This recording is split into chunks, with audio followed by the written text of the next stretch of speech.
From the Wherever I May Roam studio, this is the Youth Gone Mild podcast, where hairlines fade, but rock never does. I'm your host, Gen X Joe. On this podcast, I sit down with the legends and the voices who have built the foundation of rock behind the songs that we crank way too loud today. But we're not just looking back. We're also turning up the volume on the new blood, carving their own path in rock with fresh energy, ideas, and a whole lot of attitude. So, for you old heads like me, think of the Youth Gone Mild podcast as your liner notes to the stories and the news from the artists we worshipped and from the new blood, keeping that Bic lit. And as for you Gen Zs and younger listeners, if you're listening, and if you are, thank you for tuning in. Hopefully, you're bumping up the volume on the Youth Gone Mild podcast and learning a little about the music that came before you and discovering new artists that keeps me rocking like docking. Yeah, go ahead, figure out what that means. I'll wait. So, whether you grew up spinning vinyl, wearing out cassette tapes, collecting CDs, loading up MP3s, or streaming your favorite bands of today, settle in, get ready for another conversation with the artist that keeps rock alive and kicking. Once again, I'm Gen X Joe, and this is today's Youth Gone Mild podcast interview. I just want to thank you for being a guest here on my Youth Gone Mild podcast. Like we were talking before we started recording, I have interviewed actually 4 members, this is including you, of Sweet. I interviewed Jimmy, Richie, Patrick, and now you. Well, it is my pleasure to be here. Number 4. We'll get Ari set up for you too. That would be awesome. And you know what? Just don't let Jimmy, Richie, or Patrick know. But even though you're number 4, you're number 1 in my heart. That's the way to be. I hear that a lot. It's just how I roll. I'm a pretty easygoing guy. I handle the logistics and a lot of the production and a lot of the stuff for our shows. So I'm very much in communication with the venues that we play. And so by the time I get there, everybody already knows who I am if they don't already, because we play a lot of venues we've played before. And so I'm kind of out in front of the whole thing, and that gives me a little carte blanche. Now, is that something you had wanted to do or just kind of fell into? I fell into it with the Sweet because it was a necessity. That there was a certain point where Richie and I ended up running the whole thing. And Steve was getting older. He just didn't want to do it. He didn't want to deal with agents. He didn't want to deal with anything. Just let me know when we're leaving. Right. And so Richie and I basically, we took over and we've been running it for a good 15 years, Mm-hmm. And when we did, we just said, okay, so, here's the things we need to do to run this band. And I am really good at production and logistics and all that stuff. I learned how to do it when I was in the World Classic Rockers, an all-star band of my dear friend Nick St. Nicholas from Steppenwolf, who created it. And it's the manager, Kevin White, and their crew. I used to hang out with those guys a lot because I like to hang out with crew.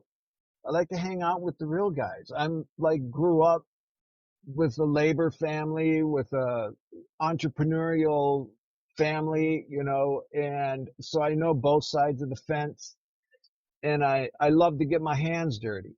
And so I just knew how to do it. And since I had the opportunity, it was a good way for me to just make sure that everything gets done the right way.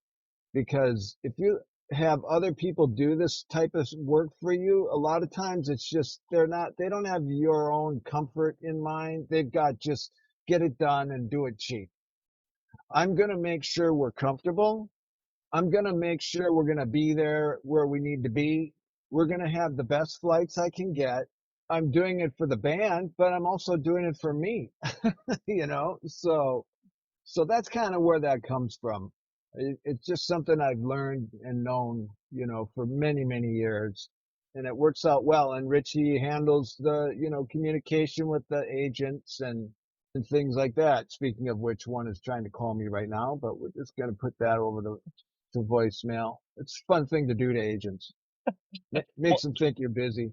well, I feel honored that you actually put an agent on hold for a little old podcast out of No, Pittsburgh. no, I didn't hold them. I just kicked them off. Well, that's what I meant. That's what I meant. I must still love this business because I'm still at it.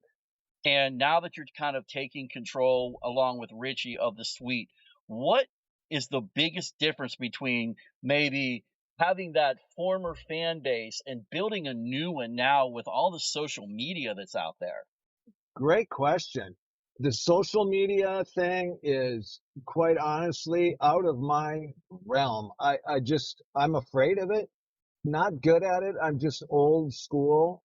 I never really got into it. I think the last time I went on my Facebook was, you know, like when, you know, Randy Meisner died or something, you Oh, know, wow. and he's a friend of mine. And I said, and then I started to realize, God, the only time I go on Facebook is when someone dies, you know? So I started to call it Death Book, but you know, it's okay because there's people that are good at it. And we like to try, you know, like Jimmy takes care of a lot of ours. We have a manager coming on now that's going to be helping with a lot of this stuff. It's brand new happening with us that is going to help, you know, because Richie and I have just really done all we can do to make that happen. And, you know, we've hired companies, we've spent tens of thousands of dollars on companies to run all this stuff, and it ends up being not. And we don't know it. So we have to trust people. And there's, you know, that whole industry, that whole area of social media and all that has become so huge. And there's so many people out there that if you don't know what you're doing, you can really get taken advantage of, like Richie and I have in the past. But so now we kind of have it a little more in house again with Jimmy's help. And now with our new manager coming on, that's going to help things a lot too. But as far as the fan base, you know, we've still got Sweet fans that are old Sweet fans that still, you know, are endeared to the heritage lineup that are really thankful that we're out there spreading the word and that we're playing the hits and doing a really good job of it and giving them a great show. And they also like to see that we're doing new music that they always say, oh, well, that doesn't really sound like Sweet. Well, it's impossible. It's Right. not those four guys. You know, I don't care who it is. Nobody's going to ever sound like that again. And, and so, it's not, you know, there's new fans coming on all the time. But, you know, people know the songs. When they hear Ballroom Blitz, they hear Fox on the Run, they hear Love is Like Oxygen and you know, Little Willie and all these songs. They know what they are. And a lot of times they know what the band is too. And that's what's important is just to, to make the connection between this is the band that did that stuff. Go look it up and then they'll learn everything about it. We've just dropped recently a track that is called, Sweet Dream, and we did it in honor of Steve Priest, and he's actually on the track.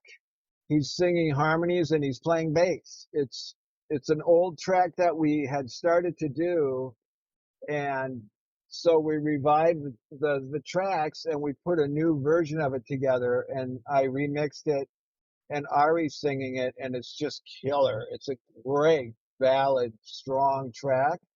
And we've got a bunch of new stuff that will be dropping soon too, that are just burners. We're the band has really found its legs, if you will. We've really found our sound. You know, obviously Patrick has moved on to, he's this hairball, and they're really having a good time, and I'm really happy for him. He really needed that. And it worked out really great for us because Ari came along, and we just love Ari. He's such a sweetheart. We've found our way. You know, we're as far as the core band, Jimmy and Richie and I now have been playing together for 5 years or so. So we've become a really, really solid power trio, and that's what we've got now to offer. And we will continue to drop new songs.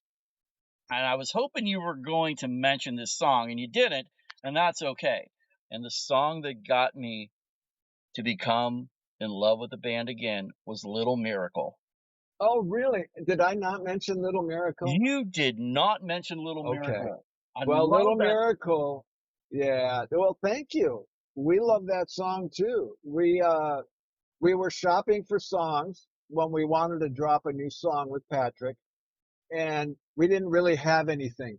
You know, we had some ideas, but it was just kind of like nothing was really landing for the band as a whole. And so Richie and I decided, let's go outward. Let's just look at some writers and see if we can find a song. And we know this great producer that we've worked with for decades named Dave Jenkins. And Dave sent us some songs, and Little Miracle was one of them that he wrote with a friend of his who has since passed, unfortunately. He never got to see the song get released. But so we re-recorded it, and Dave Jenkins produced and recorded that one and mixed it. I sat in with the mix on it. We kind of mixed it together, but he mixed it, and Richie and I produced it, and it is a great track. It came out really, really nice. It was a little soft, but we felt like it was a good song, and maybe it would be a good chick song, right? And get that, when you bring chicks in, you bring in guys. So it was really great. It's still doing well. You took over as bassist for the Suite, and I know that was Yeah. Steve's position with the band. Yes, sir. How have you, and I'm trying to say it with all the respect to Steve in the world, but how have you become comfortable, if you've ever could become comfortable replacing Steve in Suite? I became comfortable with it when the family said they want me on bass. Steve's family, when we were discussing whether to continue onward or not, they did not know they couldn't think of anyone to play bass to replace Steve. Well, I knew how to play a lot of it because I used to do the sound checks, and I play bass. And I've been sitting right next to the man for, at that time, how many, 15 years. And I knew exactly how he played. I saw how he played. I felt how he played. We were brothers, man. And so I said, well, I'll give it a try. I think I can do it. And we rehearsed. And at that time, we had Mitch on guitar and Paulie on vocals. And it worked. I knew it. I had it. And so I won't say I felt comfortable. It's taken a couple years. It took a couple years to start getting comfortable with playing the instrument as my main instrument because I've played keyboards my whole life. And so to get to the level of a great bass player like that, you know, meant that I had to do an awful lot of shedding, wood shedding my ass off to get comfortable with it. And fortunately I have really good friends that are great bass players like Jamie Hunting, you know, and Danny McNay. And these guys, they gave me pointers. They kind of gave me some little bits of private lessons that, just to give me little pointers. And thanks to them, because they've helped my hands, and they've helped me get a bass mind, which I've kind of always had, but playing the instrument as your main instrument is that's a whole different animal. And so I love it. It's just an absolute blast because I'm a disgruntled lead singer. You know, if I had the pipes, I'd be out there lead singing for Black Sabbath, dude. I mean, I'm that guy. So this gets me in the front. It it's fun as hell. I think the band is better than ever right now. I mean, no disrespect to Steve, but Richie and I just lock up really good, and I know Steve would be super proud.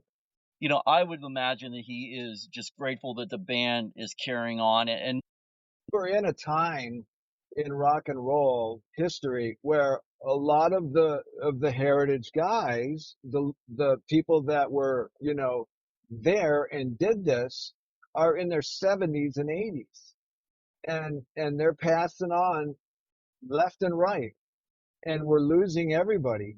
And yeah. so it's kind of like, it's you just if I grew up playing a lot of this stuff, doing covers. I grew up doing originals too, but I was fortunate to get with Nick St. Nicholas from Steppenwolf when I was really young. I was like 21 years old or something like that, and we toured all over the place. And I mean, I really cut my teeth in the music business. He was a mentor of mine to this day. He's 84 years old, and the dude, I mean, he still plays, man. He's still like sharp as can be for a guy that took acid for an entire year in 1968. And you got to give credit where credit's due, but you also got to give credit where credit's due for those of us that are picking up the torch, that that have it. We learned from these guys. We played with all these guys. We are the next we're the new originals, if you will. And Andy's out there doing what he's doing, and God bless him, and we're doing what we're doing. It's all for the good of the suite, you know. Oh yeah, It's absolutely. about you can't have a band without team effort, That's and so when you got a band that like everybody's like into like teams, it works better because you get that mentality. Like it's all for one for all, a bunch of pirates.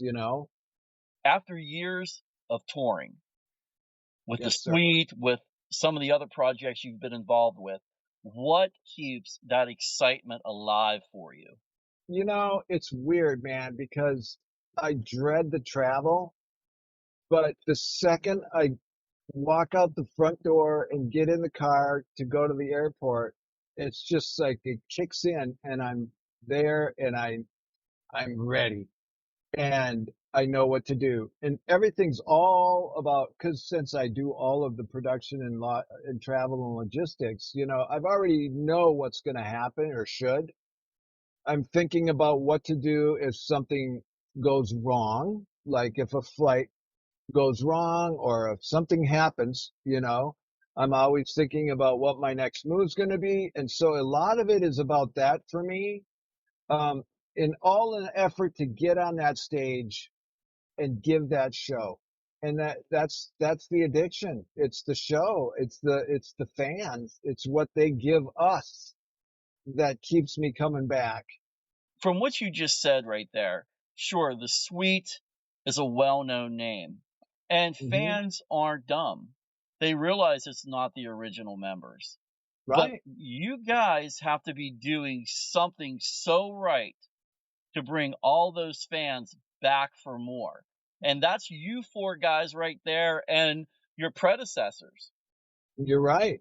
We are doing something right. We're doing the songs homage. We're playing those songs at least better than what the record is, and we're giving it to that crowd like they've never heard it before. Most people, some come up and say, yeah, I saw the original suite, but they didn't tour a lot in the US. The promoter that brought the Heritage Act, the, the classic lineup here, with Andy and Mick and Brian and Steve, they it, they put him with Bob Seger. And so at that time, it was a time where you had your lane of music and you didn't go to see Bob Seger and then accept a suite warming up for it. It didn't go over well. Like you didn't, the Ramones warmed up for Peter Frampton in Minneapolis and people were throwing shit at the Ramones like, boo, they just did not get it. And so it really hurt them. And they thought, wow, America really hates us. And they were afraid. And so that one mistake cost them their being like a Rolling Stones or Led Zeppelin in the States. Fans are different all over the world. They are, and it also depends on what songs were big where. We were down in Mexico playing a big one with Pat Benatar. It's a great big huge outdoor festival, like 50,000 people and whatnot. And we're thinking, oh, this is the best. These people are gonna just go nuts when we get to Little Willie. And we play Little Willie, and they literally were staring at us as if we were all of a sudden some different band. They had no idea what the song was. And then we were told, no, Little Willie never dropped in Mexico. They'd never heard the song. And so we had no idea what was going on. We're thinking, oh my God, did the PA go off? What the hell's going on here? And so that has something to do with it, but it also has to do with like in Japan, they just like to go nuts over American music. They will just scream at the top of their lungs. Different places in Europe are different. In Germany, they can be really tough. They can just be really tough and just sit there with their arms folded until you prove yourself, man. And then when they loosen up, you get the best, if you're right in London, it's like LA. It's jaded, you know.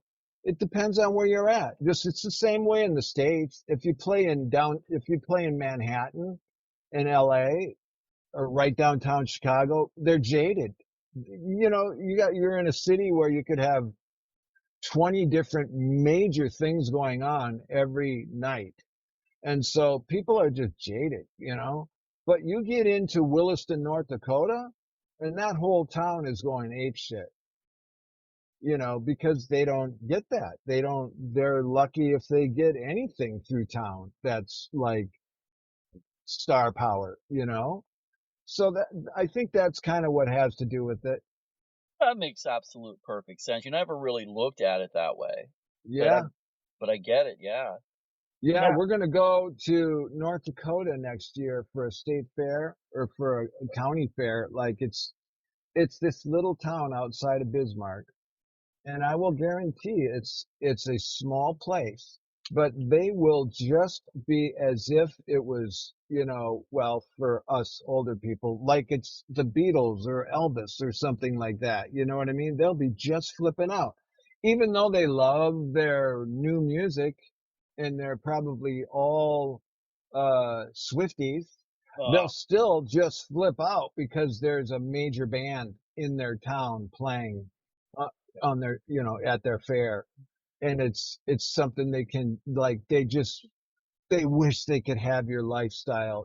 They think we all are billionaires that live in mansions and have servants, and it's just really funny, but they just love it, and we give it to them, man. That's what they expect. yeah, and it's got to be a high for you guys as well. It's a total high. It is. It's what keeps us going. That's what keeps Mick Jagger going or Paul McCartney. It's just they don't have to play another show as long as they live. Right? We just played with Don Felder on a cruise, and Don just says, I don't have to make a dime the rest of my life. I don't have to do anything. And I do this because I love to do this. I love to do this, and he's playing all the shit. He's doing a great set. He's playing everything just amazing. Still can play his ass off, and he's singing everything too, man. And it's just great. Good for him. Well, speaking of other artists, no surprise, the Sweet helped shape glam rock and influence countless bands.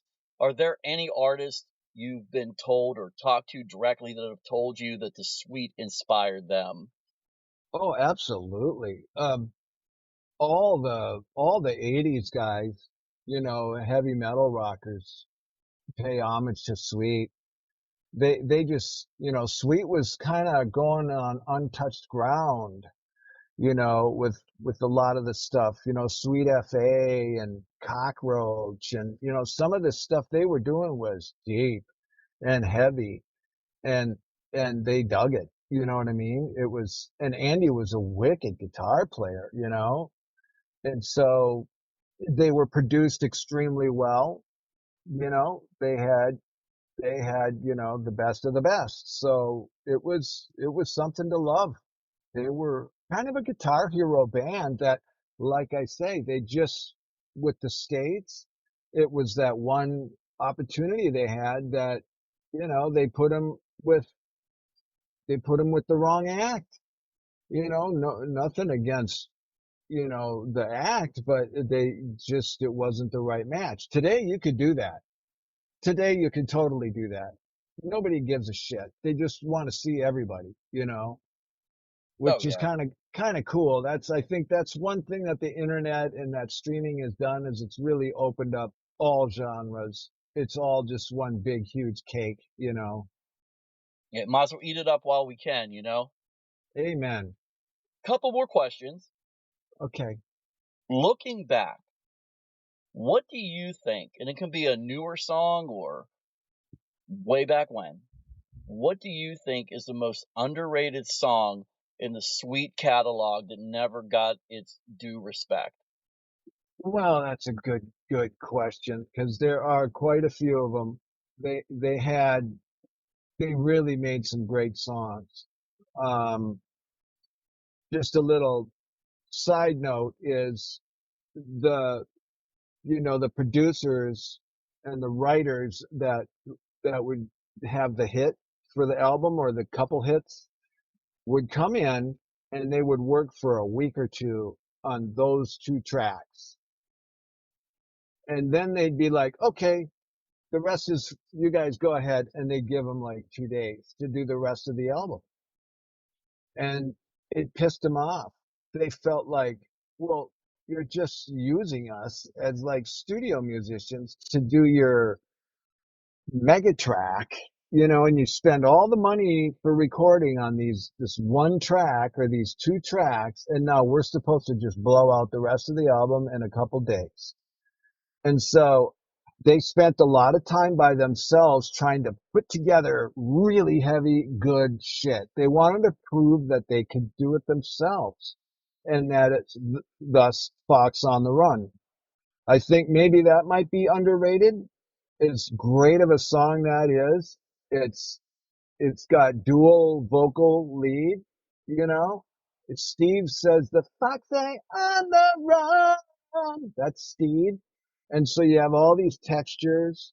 You have keyboards, synthesizers that were new at the time and great harmonies and hellacious beat. So that's one of them. But everybody knows that one. But I also think some of the songs like California Nights are just amazing compositions. Love is Like Oxygen is an amazing song. Yes. These are award-winning songs, but they kind of, since they were coined as this pop glam thing, they kind of got the elbow when it came to like the Grammys and all the insider stuff. And they were from UK and the tour didn't go well when they came over and, to tour in the late 70s. So, that's what happened. Most of them are underrated. Let's just put it that way. You just drop the needle on anything and it's going to be like amazing. There are so many good tunes that should be revisited. Yes, we're thinking about it, but covering them is, it's just like you can't really do it diligence. It becomes a different song. What we like is for people to just look up the suite and dig into the library and see what's out, and put it, download that baby or put it in your playlist, and there's just plenty there. They're just as good a band as Zeppelin, man. If the Sweet were a brand new band today in 2026, would the band want to become famous through social media, or would you want to grind it out in the clubs? I think it would, they would, they would do both. They would grind it out because they love to play, and you would have to use social media. It's mandatory. You just can't live without it. So, but if they were the band that had the steam they had, they would have all that together, and the machine would do it. But they could come out with that library today, and I think they would be a huge success because the songs are timeless. Yeah, no doubt, man. And I gotta get this plug in for Richie with timeless songs. He had mentioned to me that he is actually redoing the Ballroom Blitz and making it a country version. He did do that. Richie, well, I helped produce it actually. No way. Yeah, we recorded a lot of it in my studio, and and I helped him with the vocal on it. Richie has the blues messenger. Hmm. And so, he likes to somewhat tie it together with Sweet if he can, because it doesn't hurt, and I'm cool with that. Hmm. And so he just was like, I think this can work. And the track actually works out amazing. It's a really, really good track. So, and it's different. That's why I think it's so cool because it's doing it in a different genre. The song actually was not what you hear anyway. The demo of the song that Chapman brought into the studio was folk. It was like a folk song that he's strumming on an acoustic guitar and doing this. Well, it's been so long. I've been, and it was all like, what are we going to do with this? This is just terrible, And it just so happened that Mick Tucker was working on a certain drum rudiment that somebody in the studio remembered him doing that and said, why don't you guys like pick up the tempo on this thing and try that beat that Nick you've been working on? And all of a sudden, kapow, it was magic. Wow. You see, this is what I like. See, you know the history of the band. You I are just do. not you are just not like going through the motions. You know your shit. I do. I've lived and breathed this for 2 decades plus. That's awesome, man. I give you mad props for that. Thank you, sir. You're welcome. Now, wrapping up here, what can the fans expect from the suite in the coming months? Expect some music coming out. We're going to do some live tracks we're going to release. We're going to release some new tracks that are going to be killing, burning tracks with showing Ari's abilities, our singer, and a lot of shows. We're building our 2027 is going to be amazing.